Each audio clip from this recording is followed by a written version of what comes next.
രാഹുൽ മാങ്കൂട്ടത്തിൻ്റെ നിലപാട് CPM അല്ല സ്വീകരിക്കേണ്ടത്, കോൺഗ്രസ് ആണ് നിലപാട് സ്വീകരിക്കേണ്ടത്. നിങ്ങളുടെ മുമ്പിലെല്ലാം ഉള്ള അനുഭവമില്ലേ? രാഹുൽ മാങ്കൂട്ടം യൂത്ത് കോൺഗ്രസിൻ്റെ പ്രസിഡന്റ് സ്ഥാനത്തുനിന്ന് കേരളത്തിലെ സ്റ്റേറ്റ് പ്രസിഡന്റ് സ്ഥാനത്തുനിന്ന് രാജിവെച്ചു. ആ ഉന്നയിക്കപ്പെട്ട ആരോപണത്തിൽ കഴമ്പില്ലെങ്കിൽ, ആരോപണം ശരിയല്ലെങ്കിൽ രാഹുൽ മാങ്കൂട്ടൻ രാജിവെക്കേണ്ട ആവശ്യമുണ്ടോ? രാഹുൽ മാങ്കൂട്ടൻ രാജിവെച്ചു, ശരി, അതങ്ങനെ കണക്കാക്കാൻ വിചാരിക്കും. ഇദ്ദേഹത്തെ പിന്നീട് കോൺഗ്രസ് സസ്പെൻഡ് ചെയ്യാണ്. സസ്പെൻഡ് ചെയ്യാനുള്ള നടപടി കോൺഗ്രസ് സ്വീകരിക്കുന്നതിൻ്റെ അർത്ഥം എന്താ? രാഹുൽ മാങ്കൂട്ടത്തിന് എന്തോ ഒരു പെശകു പറ്റിയെന്ന് തന്നെയല്ലേ അതിൻ്റെ സ്ഥിരീകരണമല്ലേ? ഇപ്പോൾ കോൺഗ്രസ് പാർലമെൻ്ററി പാർട്ടി ലീഡറും പ്രതിപക്ഷ നേതാവും ഇപ്പോൾ ഗവൺമെൻറ് സ്പീക്കർക്ക് നൽകിയ കത്തിൽ പറയുന്നത് രാഹുൽ മാങ്കൂട്ടത്തെ കോൺഗ്രസിൽ നിന്ന് സസ്പെൻഡ് ചെയ്തിരിക്കും. അങ്ങനെ വന്നു കഴിഞ്ഞാൽ കോൺഗ്രസിൻ്റെ ബ്ലോക്കിൽ അദ്ദേഹത്തിന് ഇരിക്കാൻ പറ്റില്ല. രാഹുൽ മാങ്കൂട്ടം അസംബ്ലിയിൽ വന്നു കഴിഞ്ഞാൽ അദ്ദേഹത്തിന് പ്രത്യേക ബ്ലോക്കാണ് പിന്നെ അനുവദിക്കുന്നത്. അത് അദ്ദേഹത്തിൻ്റെ ഒരു മാന്യതയുടെയും സംസ്കാരത്തിൻ്റെയും ഒക്കെ ഭാഗമായി തീരുമാനമെടുക്കേണ്ടുന്ന ഒരു വിഷയമാണിത്. അപ്പോൾ ജനങ്ങൾ എത്ര നാൾ കബളിപ്പിച്ച് നിർത്താൻ കഴിയും? അങ്ങനെയുള്ളവരെ സംരക്ഷിക്കുന്ന നിലപാട് കോൺഗ്രസ് സ്വീകരിക്കുന്നു. കോൺഗ്രസ് രാഷ്ട്രീയത്തിൽ സ്വീകരിക്കുന്ന ജീർണമുഖം, കോൺഗ്രസിൻ്റെ ജീർണമുഖം ഇങ്ങനെയുള്ള ഓരോ നടപടിയിലും വ്യക്തമാവുകയാണ്. ആ നിലപാടുകളിൽ നിന്ന് കോൺഗ്രസ് ആണ് മാറേണ്ടത്.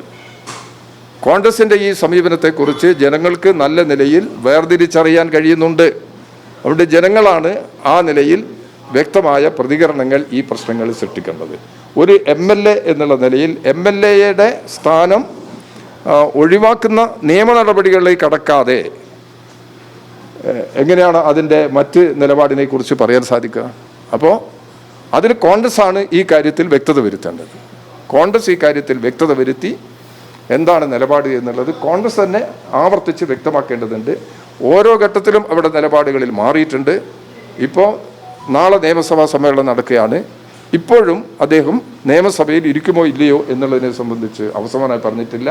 ഇക്കഴിഞ്ഞ ദിവസമാണ് അദ്ദേഹത്തെ പാർലമെൻ്ററി പാർട്ടിയിൽ നിന്ന് സസ്പെൻഡ് ചെയ്തിരിക്കുന്നു എന്നുള്ള കത്ത് സ്പീക്കർക്ക് ലഭിച്ചത്. അതിൻ്റെ അടിസ്ഥാനത്തിൽ രാഹുൽ മാങ്കൂട്ടത്തിനെ നിയമസഭയിൽ പ്രവേശിക്കുന്നതിനെ തടയാനൊന്നും കഴിയില്ല. നിയമസഭയിൽ പങ്കെടുക്കണമോ വേണ്ടിയോ എന്ന് തീരുമാനമെടുക്കേണ്ടത് കോൺഗ്രസ് ആണ്. അപ്പോൾ അതിനനുസൃതമായ നിലപാടാണ് രാഹുൽ മാങ്കൂട്ടം സ്വീകരിക്കേണ്ടത്. അപ്പോൾ ഇതിൻ്റെ അടിസ്ഥാനത്തിൽ മാത്രമാണ് തുടർന്നുള്ള നിലപാട് എന്നുള്ളതിനെ കുറിച്ച് പറയാൻ കഴിയും. ഈ കെ മുരളീധരൻ അടക്കമുള്ള ആളുകൾ പറയുന്നത് ഭരണപക്ഷത്തും ഇത്തരത്തിൽ ആരോപണം നേരിട്ട ആളുകളുണ്ട്. ഉണ്ടെങ്കിൽ അവർ ഉന്നയിച്ചോട്ടെ, അതൊക്കെ അടിസ്ഥാനരഹിതമാണ്. അതൊക്കെ അത്തരത്തിൽ ആളുകൾ ഇരിക്കുന്നതുകൊണ്ട് അങ്ങനെയൊന്നുമില്ല. അങ്ങനെയല്ല പ്രശ്നത്തെ സമീപിക്കുന്നത്. ഓരോ പ്രശ്നത്തിൻ്റെയും മെറിറ്റ് വെച്ചാണ് പരിശോധിക്കുന്നത്. അവരുടെ ഭരണമുന്നണിയിൽ തന്നെ പെട്ടിട്ടുള്ള ഇതുപോലല്ലെങ്കിലും വ്യത്യസ്തമായ ആരോപണങ്ങൾ ഉയർന്നു വന്നിട്ടുള്ള ആളുകൾ ഇപ്പോൾ നിയമസഭയിൽ ഇരിക്കുന്നില്ലേ? ജയിൽവാസം അനുഭവിക്കേണ്ടി വന്ന ആൾ നിയമസഭയിൽ ഇരിക്കുന്നില്ലേ? അതൊക്കെ കോൺഗ്രസ് അല്ലേ? അപ്പോൾ ഓരോ പ്രശ്നത്തിൻ്റെയും മെറിറ്റ് പരിശോധിച്ച് നിയമപരമായി പരിശോധിച്ചുകൊണ്ടാണ് ഒരു അംഗത്തോടുള്ള സമീപനം വ്യക്തമാക്കേണ്ടത്. അത്തരമൊരു നിലപാടാണ് കേരളത്തിൽ ഇടതുപക്ഷ ജനാധിപത്യ മുന്നണി ഇതുവരെയും സ്വീകരിച്ചു. ഇതിലപ്പോൾ CPM രാഹുൽ മാങ്കൂട്ടത്തിൽ പങ്കെടുക്കേണ്ട ശക്തമായി പറയുന്നു. ഇല്ല. രാഹുൽ മാങ്കൂട്ടം യഥാർത്ഥത്തിൽ ഒരു പദവിയും ഏൽക്കാൻ യോഗ്യനല്ല.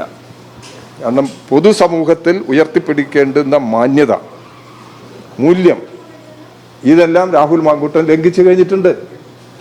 അദ്ദേഹം ഇതുമാത്രമല്ല, വടകര പാർലമെന്റ് തെരഞ്ഞെടുപ്പിൽ ഷാഫിയെ ജയിപ്പിക്കുന്നതിന് വേണ്ടിയുള്ള ശ്രമം നടക്കുമ്പോൾ ഈ തെറ്റായ രീതി അദ്ദേഹം അവലംബിച്ചിട്ടുണ്ട്.